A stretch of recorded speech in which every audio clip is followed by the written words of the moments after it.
บอกกล้ามีแฟนน้ำบ้านเขาดอกเพราะยังถูกหลอกด้วยความจนคนสู้ลำพังบอกกล้ากระโดดหาใครมาเดินร่วมทางแค่ตัวเองยังอดบางครั้งคนเหงาเอาก่อนเด้อใจ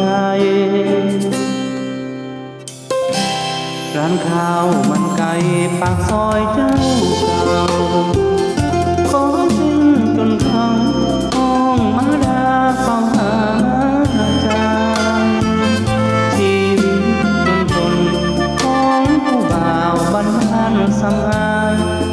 ให้สิกล้ามาสิงตาใสยิ้มให้ผู้ใดเพิ่นกะลา